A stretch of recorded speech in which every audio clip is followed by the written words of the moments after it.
বিজেপির নতুন সরকার পশ্চিমবঙ্গ শাসন করবে রাইটার্স বিল্ডিং থেকে। রাইটার্স বিল্ডিংয়ের এখন রেনোভেশন চলছে। রেনোভেশন কমপ্লিট হলেই পশ্চিমবঙ্গ শাসন হবে রাইটার্স বিল্ডিং থেকে। কিন্তু সেটা কি ঠিক? আলোচনা করব এই ভিডিওতে। নমস্কার, আমি কৌস্তুভ দে, আর আপনারা দেখছেন share with Kaustubh. Share with Kaustubh চ্যানেলে আমি আলোচনা করি বিভিন্ন কারেন্ট অ্যাফেয়ার্স নিয়ে, একজন সাধারণ মানুষের জীবনের বিভিন্ন বিষয় নিয়ে, এমন সব বিষয় যা আপনার বা আপনার ফ্যামিলির জীবনকে কোনো না কোনোভাবে ইনফ্লুয়েন্স করছে বা ইনফ্লুয়েন্স করতে পারে। চাকরি, অর্থনীতি, শিক্ষা, স্বাস্থ্য, দেশ বিদেশের বিভিন্ন প্রান্তে ঘটে থাকা বা ঘটে চলেছে বা ঘটতে পারে এমন সব বিভিন্ন বিষয় নিয়ে বিভিন্ন সাবজেক্ট তুলে ধরব আপনাদের সামনে। আমাদের ভিডিও যদি আপনাদের ভালো লাগে তাহলে অবশ্যই লাইক, শেয়ার আর কমেন্টস করুন, আর অবশ্যই সাবস্ক্রাইব করুন। এবারে আসছি আজকের ভিডিওর বিষয়, মূল সাবজেক্টে। বিজেপি যে পশ্চিমবঙ্গের ইলেকশন জিতে ক্ষমতায় এলে পশ্চিমবঙ্গ শাসন করবে নবান্ন নয়, রাইটার্স বিল্ডিং থেকে, সেটা কিন্তু ইলেকশনের অনেক আগেই তারা জানিয়ে দিয়েছিল, বলে দিয়েছিল। তো সেক্ষেত্রে তো কোনো অসুবিধা হওয়ার কথা নয়, কিন্তু কিছু কথা তো রয়েই যায়। এই কিছু কথার অনেকটাই ঐতিহাসিক, বেশ কিছুটা প্রাসঙ্গিক বা রেলিভেন্ট। বেশ কিছু কথা আছে যা লজিক্যাল, এবং বেশ কিছু কথা আছে যা পশ্চিমবাংলার আত্মগরিমা বা সেলফ রেসপেক্টের সঙ্গে জড়িত। দুটো পয়েন্টস বলবো। প্রথমত, একটু ইতিহাসের পাতা উল্টানো যাক, ফিরে যাওয়া যাক ইতিহাসে। রাইটার্স বিল্ডিং তৈরি হয়েছিল 1777 সালে, 1777। তৈরি করেছিলেন Thomas lion British east India কোম্পানির জন্য। এই রাইটার্স বিল্ডিং তৈরি করার মূল উদ্দেশ্য ছিল ইস্ট ইন্ডিয়া কোম্পানির তখনকার দিনের জুনিয়র ক্লার্ক বা রাইটার্সদের জন্য। সেখান থেকেই নাম রাইটার্স বিল্ডিং। রাইটার্স বিল্ডিং সেই সময়ে কলকাতার প্রথম 3তলা বাড়ি ছিল, first 3 storied building in Kolkata. সেই সময়ের হোয়াইট টাউন বা তথাকথিত অভিজাতদের জায়গা ছিল সেই সময় যেখানে রাইটার্স বিল্ডিং তৈরি হয়, বা এখন যেখানে রাইটার্স বিল্ডিং আছে, সেটা সেই সময়ের কলকাতার হোয়াইট টাউন নামে পরিচিত ছিল। সেই সময়ের তথাকথিত যারা অভিজাত, যারা ব্রিটিশ, যারা ইউরোপিয়ান, তাদের জায়গা ছিল। এই যে আমি বললাম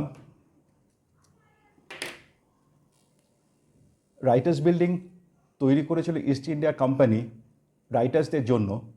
তাদের মূল উদ্দেশ্য কিন্তু ছিল বাংলা শাসন করা। মানে রাইটার্স বিল্ডিং কিন্তু তৈরি হয় বাংলা শাসন করার জন্যই। 2013 সালে টিএমসির সরকার নবান্নতে তাদের মূল প্রশাসনিক ভবনকে স্থানান্তরিত করার আগে অবধি স্বাধীনতার পরে যতগুলো সরকার এসছে পশ্চিমবঙ্গে, তারা সবাই পশ্চিমবঙ্গ শাসন করেছে রাইটার্স বিল্ডিং থেকেই। এই রাইটার্স বিল্ডিং কিন্তু ব্রিটিশ শাসন, ব্রিটিশ অত্যাচারের প্রতীক। ব্রিটিশ কলোনিয়ালিজম, ইম্পেরিয়ালিজম এবং ব্রিটিশ অত্যাচারের প্রতিভূ বা সিম্বল হচ্ছে এই রাইটার্স বিল্ডিং। বিজেপি তো রাষ্ট্রবাদের কথা বলে জাতীয়তাবাদের কথা। তাহলে কেন এমন একটা জায়গা থেকে পশ্চিমবঙ্গ শাসন হবে যা ব্রিটিশ ইম্পেরিয়ালিজম বা ব্রিটিশ কলোনিয়ালিজমের প্রতীক? এটা কি এক ধরনের কলোনিয়াল হ্যাংওভার নয়?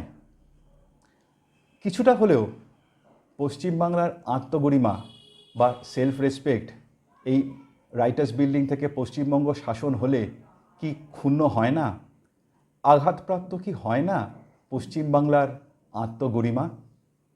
হ্যাঁ, যদি 2013 আগে অবধি পশ্চিমবাংলা যদি রাইটার্স বিল্ডিং থেকে শাসন হয়েই থাকে, সেটা যদি ভুল হয়েই থাকে, তাহলে সেই ভুলের রিপিটেশন কি আবার করার প্রয়োজন আছে? দ্বিতীয়ত, এখনকার প্রজন্ম বা আমরা তো মোটামুটিভাবে বিস্মৃতই হয়ে যাচ্ছি আমাদের গৌরবোজ্জ্বল স্বাধীনতা সংগ্রামের ইতিহাসের কথা। ভুলে যাচ্ছি আমাদের স্বাধীনতা সংগ্রামীদের কথা, তাদের আত্মবলিদানের কথা। এই যে বিবিডি বাগ, যাদের নামে বিনয়, বাদল, দীনেশ, তাদের কথা একটু স্মরণ করা কি খুব অপ্রাসঙ্গিক? 1930 সালের ডিসেম্বর মাসে বিনয়, বাদল, দীনেশ, বিনয় বোস, বাদল গুপ্ত, দীনেশ গুপ্ত রাইটার্স বিল্ডিংয়ে ঢোকে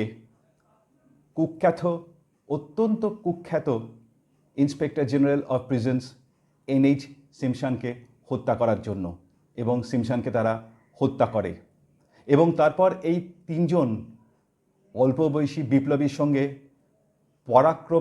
প্রবল পরাক্রমশালী ব্রিটিশ পুলিশের রাইটার্স বিল্ডিংয়ের বারান্দায় চলে গুলির লড়াই।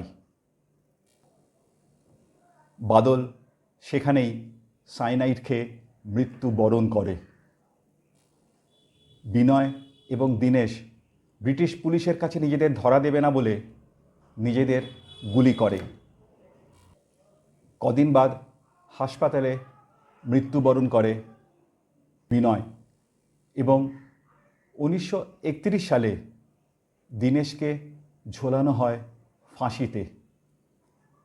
আজকের দিনে বিনয়, বাদল, দীনেশ, যাদের নামে আজকের বিবিডি বাগ, তাদের স্মরণ করা, তাদের কথা একটু মনে পড়া কি খুব অপ্রাসঙ্গিক? আচ্ছা, ভাবুন তো, যদি এমনটা হয় যে রাইটার্স বিল্ডিংকে একটি ঐতিহাসিক সাংস্কৃতিক সেন্টার হিসেবে, কেন্দ্র হিসেবে যদি গড়ে তোলা যায়, রাইটার্স বিল্ডিংয়ে ঘুরতে ঘুরতে দেশ বিদেশের, বাংলা ভারতের সাধারণ মানুষ যদি সেই সব দিনের, পুরনো দিনের স্বাধীনতা সংগ্রামীদের ইতিহাসকে একটু ফিরে দেখে, স্মরণ করে আমাদের বিপ্লবীদের কথা, তাহলে সেটা কি খুব অপ্রাসঙ্গিক হবে?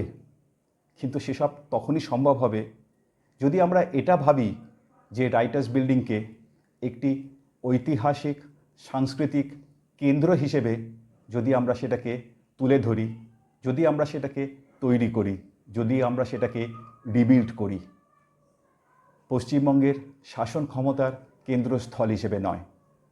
কিন্তু তা কি সম্ভব হবে? আপনাদের কি বক্তব্য অবশ্যই জানান কমেন্টস করে। আর আমার ভিডিও যদি আপনাদের ভালো লাগে তাহলে অবশ্যই লাইক করুন, শেয়ার করুন এবং সাবস্ক্রাইব করুন। নমস্কার।